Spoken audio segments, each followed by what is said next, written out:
Welcome back to the special coverage. We're joined over the phone by Dr. Hassan Wagih, a political science professor at Al-Azhar University.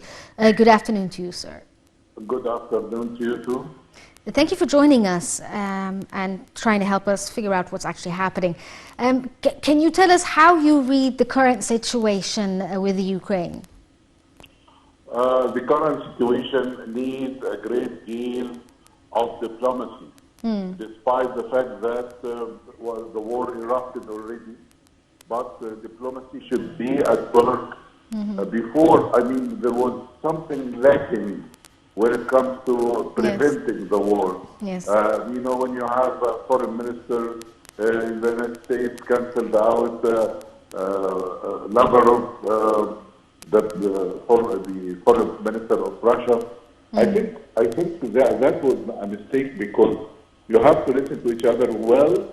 You have to show intention. You have to remember what happened in a very important crisis management example, which is supposed to be the basis of crisis management, which is the Cuban Missile Crisis. The Cuban Missile Crisis, they established a hotline between the Kremlin and the White House, despite the fact that there were schismogenesis, management gap, perception gap, all these kinds of things are there in crisis. Yes. We saw the speech by the Russian President Vladimir Putin earlier or yesterday about how Russia is going to do what it's going to do, and if there's any intervention from the outside when it comes to their military action, there will be consequences. And at the same time, today we saw the NATO take a very, very also tough tone when it comes to what's happening in the Ukraine, saying that there will be major sanctions and there will be major consequences to the Russian military intervention in the Ukraine. Do you see a possibility of de-escalation happening? I mean, there's big threats coming in from both sides, whether it's, you know, the NATO and Americans or the Russians. Yes, there could be escalation. And there could be de-escalation. Escalation would happen when people insist on exchanging zero-sum terms, like sanctions, etc., retaliation. Okay, fine, this could happen. But what is more important than this is to propose attractive diplomacy or a formal diplomacy, a plan for integrated security for this area. We know we have historic root for this problem. Yes. The Russians said they didn't listen to us for several years. And again, we can, there is a cancellation of a conference between the crises. I think if you try to deploy positive diplomacy, there should be a solution for integrated, despite the fact who is wrong and who is right. The world is at stake. Yes. Millions of people could be, their lives could be jeopardized. This should be the vision for anyone who really care about the real security and peace in the world. Yes. But if you try to think again, how could we stop, how could we retaliate, how could we punish, it is an endless game, and it could end up in a very bad situation. Yeah, there's a real fear in Europe that this war could become a continental issue, not just in Ukraine. There are fears of a spillover, obviously, in Eastern Europe, and it may even consume the rest of Europe as well. Do you think this is a possibility?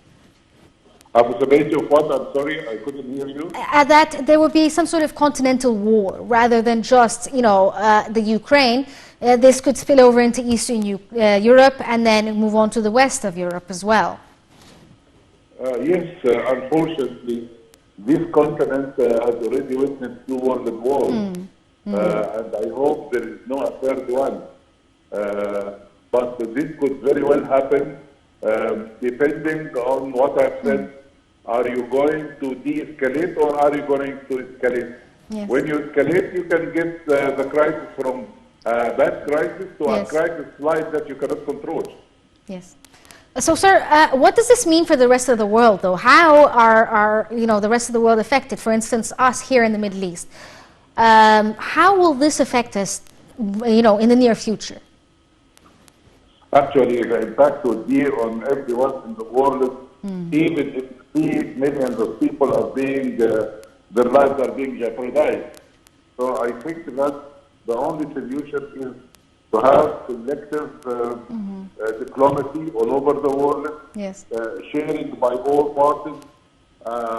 When you are talking about its impact on us Yes. here, I think here the leadership is keen about having a balanced relationship with all the parties, which the president himself announced several times. Yes. And I think Egypt's experience is very important. It's a role country. I think we should have an input in that crisis, and at least when it comes to manage the impact or the effect of this crisis on us. Yes, sir, do you think that there is a possibility for some sort of neutral mediator that could intervene with, the NATO alliance countries and Russia to find some sort of solution? Again, please, I'm sorry, I didn't hear you, sir. Do you think that we could start to see some neutral party intervening to try to, find some sort of resolution between the NATO countries and Russia? Yes, I think the place should be the United Nations, which should activate its role in a far more effective manner. And I think that offering solutions, not only sanctions and this rhetoric that we all hear, you have to withdraw, you have to do that, you are wrong, sanctions, punishment. And they say, you don't listen to us, you don't listen to our agenda, etc., etc. I think the United Nations is the right place, and the Secretary of the United Nations should play an important role, offering solutions, offering plans, offering something to solve the problem rather than to state a stance or to state your views regarding what's happening. Yes. Solution. Yes. So what about the Ukraine itself? What can we expect to happen in the Ukraine when it comes to the political scene? There have been some analysts who said that this invasion could very well topple the government there and destabilize the country itself. I think this is expected when you have a country being attacked and it cannot defend itself and so helpless. This could produce failing of the governing system, of course. Governing system are supposed to keep peace and security, supposed to deter those who aggress upon them. Yes. So the possibility of failure and toppling of the regime is expected. Yes. Okay, Dr. Hassan Wagih, political science professor at Al-Azhar University, thank you so much for giving us your opinion and shedding light on this subject. We're going to take a short break and continue on with this special edition. Egypt opens up to the world. President Abdel Fattah al-Sisi meets with world leaders. وأعبر لكم عن خالص الشكر والتقدير على حفاوة الاستقبال وكرم الضيافة. Reaffirming Egypt's vision, delivering our voice abroad. لتطوير التعاون الثنائي الاقتصادي والعسكري إلى مستويات غير مسبوقة. Discussing regional and international developments.